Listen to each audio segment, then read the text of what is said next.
Special thanks to Mr. Ronnie James Dio for the thumbnail for this video and the inspiration behind it. And first and foremost, thank you for 4 decades of amazing music with your solo act, Dio, your time with Rainbow, and your time with Black Sabbath. You replaced Ozzy, and it wasn't a joke. So, I mean, what more can you say? Other than I want to kill this bug flying around here, but that's okay. So it's been a little less than a month since Caitlin Clark got eliminated from the playoffs. She made the playoffs with the Indiana Fever. It was their first trip to the playoffs since 2016. They've missed the playoffs every year since 2017 until this year. They got the 6th seed. They played the 3rd seeded Connecticut Sun and lost in 2 games in Connecticut. It's a best-of-2 series, and they lost both games to Connecticut, who has made the playoffs every year since 2017. And made some pretty deep playoff runs and had some very good seeding in that time period. Have not pulled home the championship, but all they got to do is rig it for them, and they should get one pretty soon, I would think, the way they did for the New York Liberty. But this last month is just trying to keep up with what's going on. I haven't watched any games. I've seen the highlights. I read a lot of the quotes. I've seen, this CBA situation, just everything going on in the WNBA. And without Caitlin Clark there to look at and watch her game, watch her play, watch her and her teammates just do amazing things together, the way they've gelled together, it's hard to watch to the point where I just can't. I was reading the WNBA Players Association's comment as to why they're opting out of their current CBA, the collective bargaining agreement, and all I could think of when reading that was, man, my eyes are bleeding. And of course, I thought about the song Stargazer by Rainbow. In my opinion, the best vocal performance in any hard rock or heavy metal song ever. Dio did in that song. It's an amazing song, and his vocals just take it to a new level, especially there at the end. The part where he says, "My eyes are bleeding." Just an amazing story told out through an amazing voice. We miss him a lot. 4 decades of music, and we wish we still would have had more. Wish we still would have had Dio around today. What does that tell you? I mean, if you can make it his age, tragically die of cancer, and people are just longing for more from you, what can you say? But this video is not about him. I could make a very, very long video about my appreciation towards him as a singer. I'm here to talk about the WNBA and just how bad it's been without Caitlin Clark to mask a lot of the issues. With the spotlight that Caitlin Clark brought onto her game and her teammates, it was able to mask a lot. You didn't see, you knew it was there, but you're able to kind of ignore a lot of the just incompetence, the self-entitlement, the just complete lack of self-awareness in the WNBA. How bad the overall play was. Kind of saw it in the Aces games with the Fever. They played 2 games against Indiana, I think, in 3 days. They really, slowed the game down, kind of basically mugged Caitlin, which is legal. I mean, that's fine. Apparently the refs weren't calling it, so I guess it's not illegal. You kind of see then, this league needs some changes, but that, as it turns out, is the norm. Caitlin Clark is the exception. Without her over this past month to, like I said, take away some of this attention, some of the spotlight shown on what the WNBA is really about. I mean, I'm going to put the link in the description here, but there's this channel called the Come On Now podcast, and there's a guy, Rudy Rants. I love watching his stuff. I love his analysis of not just the WNBA, but a lot of stuff. I'll put a link in there. He recently put up a 1-hour video showing just how badly officiated and how rigged the officiating was in Game 5, the deciding Game 5 of the WNBA Finals, when the New York Liberty beat them up. They had to go to overtime, even with all those advantages from officiating from the league to win the championship. Their first championship. They were a member of the league back in '97 when it started. I believe this is their 6th finals appearance. They finally got one, and it's going to be one that I think is going to haunt them more than it's going to bring them joy over the years, because it's going to go down as one of the biggest miscarriages of sporting justice that there is. It was a great video. I mean, Rudy's awesome. I really love it when he does stuff. Hey, Lily, you gonna say hey to somebody? I really love it when I love the Ben Daniel podcast too. When those two get together and talk, it's really cool. There's a lot of people that I like Chicks Dig Scars podcast. He had some interesting things to say about, the quote-unquote physicality. Them saying, this is a physical league. He did a video where in there he mentioned how physicality is to mask a lack of talent. And he's kind of right. He talked about, his experience with soccer players in high school and how they couldn't wait to get the parents wanted their kids to just kind of survive the high school season and get back to club play, because it was a lot more physical in the high school level, because the club level was a lot more skilled, so they're a lot more physical because they didn't have the skills. And that's kind of what the WNBA is looking at now. They have to be physical because they just don't have the skills. And you kind of saw that. So it's just rough. And then, of course, more comments about Caitlin Clark, which, by the way, speaking of her comments about Caitlin Clark, has she ended racism and all that, or it's up to her to end racism and talk to the fans. I made an account on X, on Twitter, whatever you want to call it. It is at CC22EndsHate. And I put on the top here.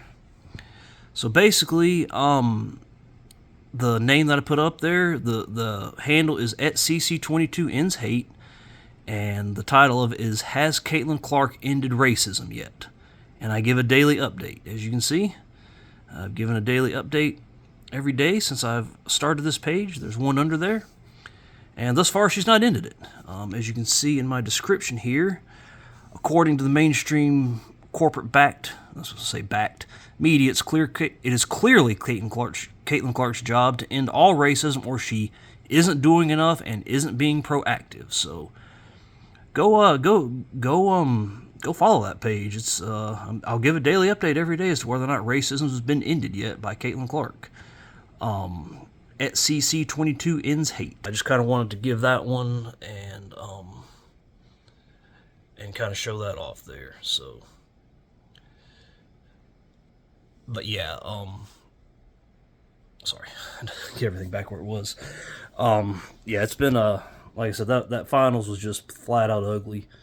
Like I said, without Caitlin Clark there, it was just a slog fest. And the New York Liberty, if they're the best team in the league, that just says a lot about the WNBA, honestly. The two big stars, Brianna Stewart and Sabrina Ionescu, were bad for all 5 games, pretty much. Sabrina Ionescu had a good game 3, or a good game 2, I should say, and she did sink the game winner in game 3. They're tied, and she sank a long 3-point bomb. But you know what? The Minnesota Lynx, if you look at her percentages, did the right thing by not doubling her. That was a very low-risk percentage chance of working. It worked, but it's okay. It was tied. If she missed it, it would have just gone into overtime, where Liberty probably would have won anyway with help from the refs.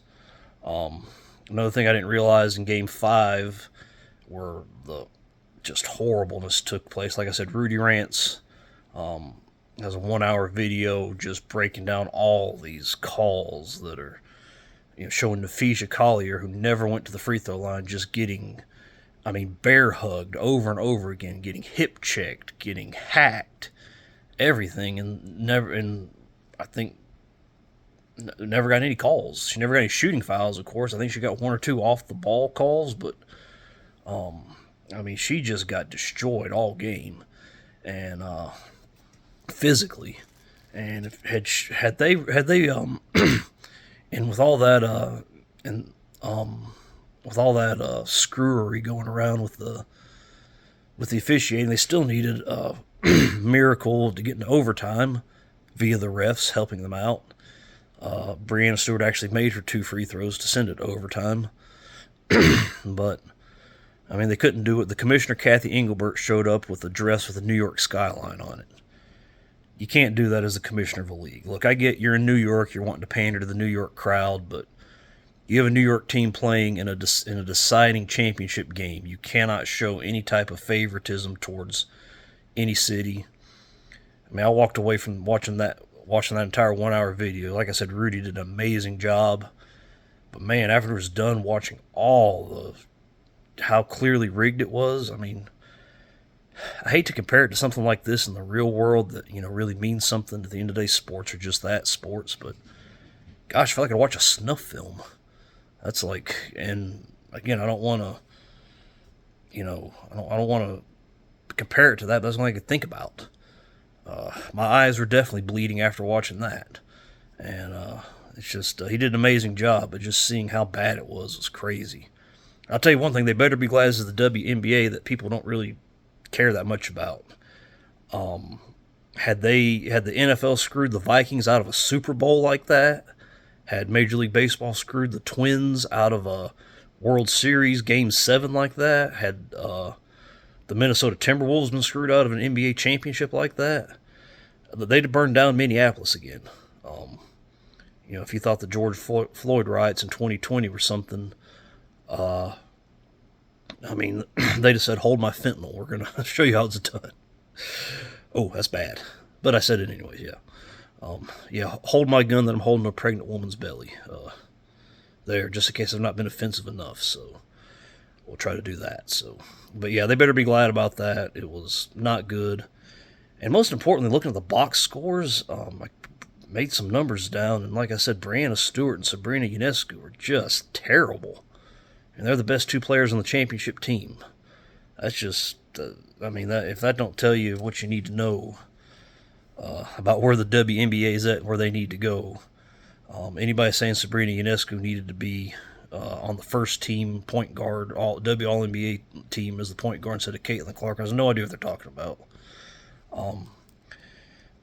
Just breaking down the series into all 5 games, Brianna Stewart took 95 shots and made 31 of them. She made 32% of her shots. She took 24 threes and made 6 of them, including going 0 for 7 in the games 4 and 5. That's bad.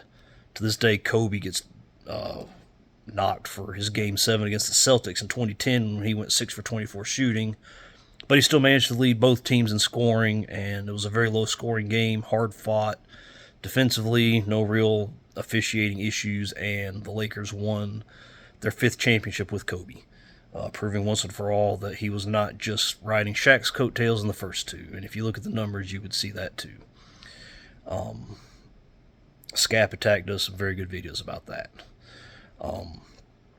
So that's bad. Sabrina Ionescu, supposedly the bar that Caitlin Clark has to clear, she's already cleared it.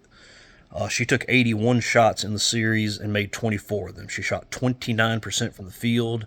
She took 36 three-pointers and made 10 of them for 27%. And the thing about it is, so if you look at the 5 games, they lost game 1 by 2. That was the famous Brianna Stewart choke. They won game 2 by 14. That was just another day at the office for Brianna Stewart. She went 7 for 18 from the field, 2 for 5 from the 3-point line. That's pretty much her MO for that series. Sabrina Ionescu actually had a pretty good game after they lost game 1 when she went 8 for 26 from the field and 3 for 9 from the 3-point line. She actually took a lot less shots, and the Liberty won by 14. That was a good game for her. She took less shots. She made 5 of her 9 shots from the field and 3 of her 4 shots from the 3-point line, showing that she needs to be shooting less, as the rest of the series would bear out. Next game, they won by 3. Brianna actually had kind of a decent game, 9 for 20 from the field, by far her best shooting performance. Still just 2 of 6 from 3, but that's to be expected. Sabrina went back she only shot 12 times, but she only made 5 shots again and only went 3 for 8 from the line, but she did make that game-winning 3-pointer. And I know they're kind of getting knocked, the Minnesota Lynx, for not double-teaming her outside the 3, but prior to that shot, in that series, she was 17 of 46 from the field, 36%. It was actually better from 3, but she was only 8 for 20, 40% leading into that. So, that's a shot you can live with. That's a game you can live with. Very, very low percentage that she would have made it, but she did make it. And plus, the game was tied. So you want to definitely prevent them from trying to get it inside. And I would say easy layup. There's no such thing as an easy layup in the WNBA. But then they lost game 4 by 2, and like I said, won game 5 by 5 after the overtime and just the referee's screw job. Should be noted that in games 4 and 5, Brianna Stewart was 9 for 36 from the field for 25% and 0 for 7 from the 3-point line for 0%. Sabrina Ionescu shot 6 of 34. I didn't even put down the percentage for that one. It's bad. and was 1 for 15 from the 3-point line for 6%, 6.66%. It was evil how bad her shooting was. As they'd say in nearby New England, if you're living in New York, it was wicked bad. And the 6.66 percentage bore that out. So, yeah, combined in games 4 and 5, Brianna and Sabrina Ionescu were 15 for 70 from the field for 21% and 1 for 22 from 3-point line for 4.5%. Ouch. How do you do that? How are you that bad? You can't do that. How can you possibly be that bad? I mean, that if they took 100 shots combined from the 3-point line, they would have made either 4 or 5 of them. They would have missed 95 or 96 of them. Ouch. That's bad.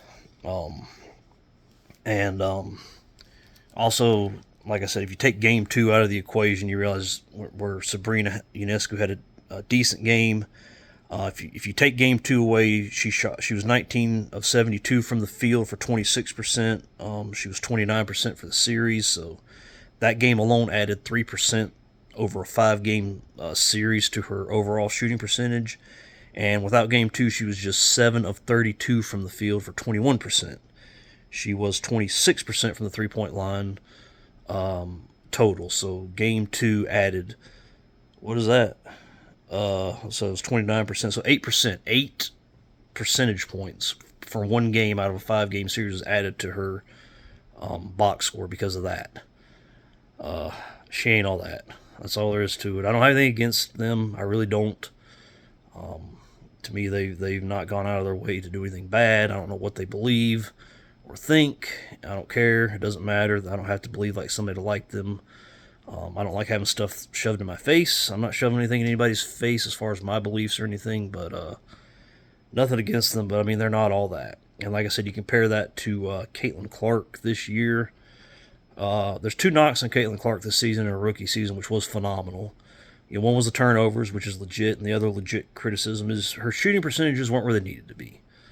I think she'll be a lot better next year now that she has some time off. I'm really hoping she doesn't do this unrivaled thing for a number of reasons, but most importantly, I want her to make sure her legs are rested. She's not, wearing them out doing more competitive basketball in a league that's not going to last. It's just not going to last, period. That's all there is to it. She, in her season this year, she shot 41% from the field and 34% from the 3-point line, which needs to get better. If you're going to be the person like she is, she needs to raise that 41% from the field to about anywhere from 47 to 49% at least, hopefully in the 50s. Obviously, guards are never going to, they're going to have trouble cracking 50, especially in the WNBA where, like I said, the shooting's just not as good and there's more physical play, which hopefully gets legislated out. And the 34% from 3, you got to do a little bit better than that. You got to get that towards the upper 30s, if not to 40. Especially if you're going to take the number she takes. I will say it looks like her mid-range game is developing nicely. She's really started showing some promise with her floater. And I'll tell you, there's one game she did a really sweet fadeaway shot. If she can master that too, there'll be no stopping her. But I mean, those are considered bad numbers. 41% from the field, 34% from 3-point line. In this series, Brianna Stewart was 32% from the field, 25% from 3, and Sabrina Ionescu was 29% from the field and 27% from 3. In Caitlin Clark's 2 playoff games. Now, mind you, in game 1, she got poked in the eye by Dejanay Carrington on purpose with her long acrylic fingernails to the point where Dejanay Carrington's mocking it along with her girlfriend, Caitlin's teammate, hopefully soon to be former teammate, Melissa Smith. And so with one eye, she had a bad shooting playoffs. She was 35% from the field, still better than Brianna Stewart or Sabrina Ionescu with 2 good eyes over this series, and only 20% from 3-point line, which was slightly worse than Brianna and Sabrina in their 5-game series, but not by a lot. Like I said, Brianna was 25% from 3, Sabrina Ionescu was 27% from 3, and Caitlin Clark was 20% from 3 in her 2 games, one of which was done with one eye where she went 2 of 13 from the 3-point line. So, yeah, Caitlin Clark has definitely leapfrogged both of them.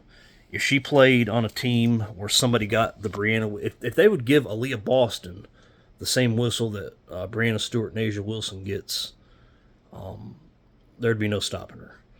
The Fever would easily win the championship and probably not lose a game in the playoffs. They might lose one game. They might go cold one game, or maybe 2 games here and there. But they would easily win, especially now they're going to a 7-game series. So Aaliyah Boston, who gets every shit call possible, just crazy. And again, you compare that to Sabrina, who would just throw herself into. People throw themselves into Aaliyah and get fouls called for them. Sabrina did that to Naphesia Collier, who didn't get any free throw attempts, so just throw her into her and fall to the ground and get a foul.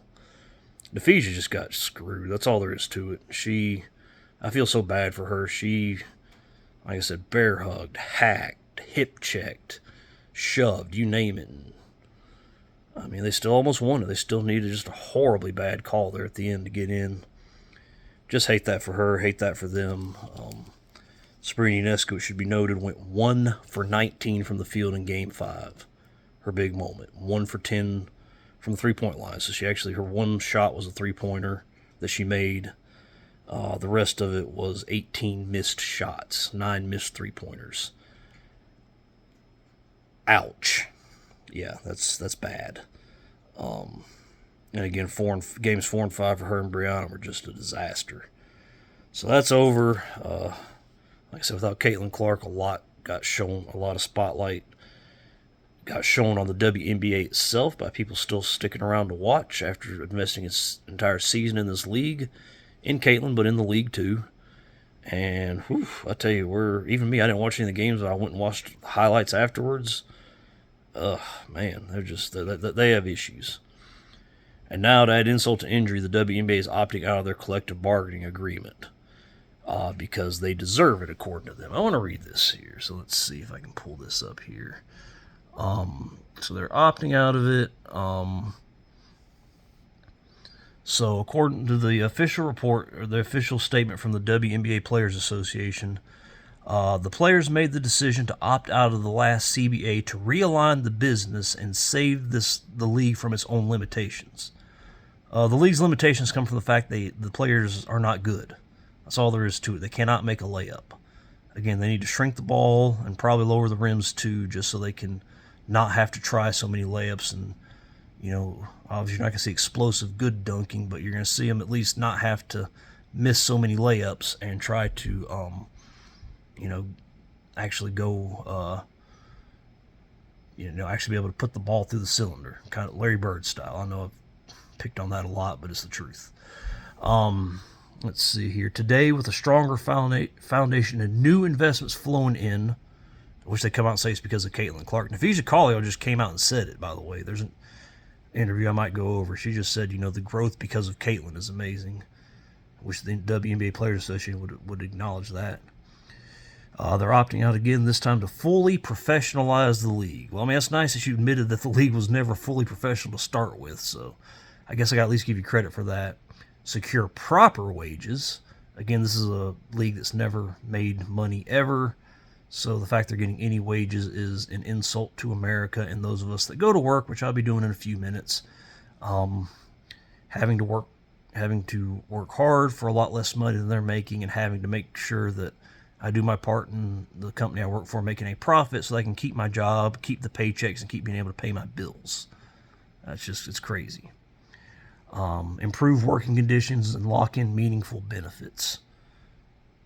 Again, they just be glad that the NBA has paid so much money over 27 years, over $250 million, maybe closer to $500 million when you think about it, just to get the league started up and to subsidize their complete lack of anything.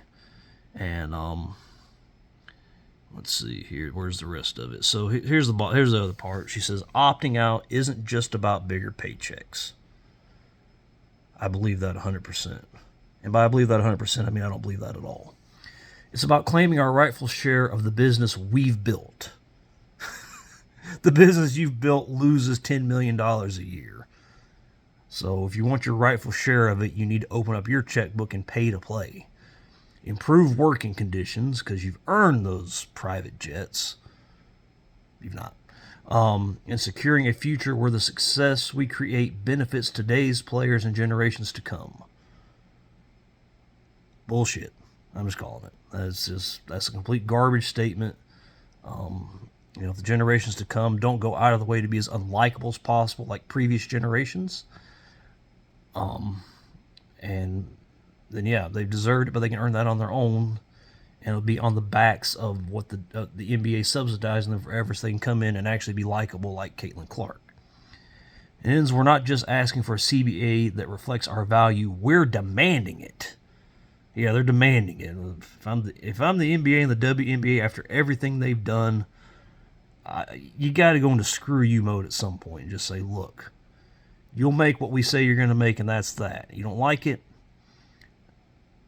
Go on strike. Go on strike for a while. A, see who cares, and B, watches your paychecks quit coming in. You again have to go overseas. Gulag. And I mean, I wouldn't do it. I wouldn't put up with it. So there's possibly a lockout coming. I'd hate to see that. That would be horrible for the WNBA. It'd be horrible for obviously Caitlin Clark and everything they built there. But I couldn't blame the owners if they did it. That's all there is to it. And it is because we've earned it. No, the only thing you've earned is condemnation and humiliation. You never turn a profit. You lose 8 figures worth of money a year, and you still whine about it. You have no self-awareness, completely entitled. The league is a mess. The league's never had to be anything but a mess. You never had to answer to anybody. You just lived off the NBA's dollar and just done so much damage. 27 years in, only 12 teams. Will be 13 next year. And, so many of those teams play, where the average attendance is, far below, far below, anything. So, or what it should be, far below 10,000. So, just crazy. Reading that, my eyes are bleeding, and I don't get it. I don't get it. I just hope the NBA and the people really footing the bill will stand up to them and say, no, we'll give you a CBA based on how much money you make, how much revenue you can bring in. Now with this new media rights deal, you can turn a profit. Turn that profit, quit being unlikable. Your salary 100% depends on how much you bring in. We're keeping the base salary we have now and give them a sliding scale. If the league profits this much, you make this much percentage extra, and go from there. So, my eyes are definitely bleeding. So, I'm going to go listen to Stargazer and get ready for work.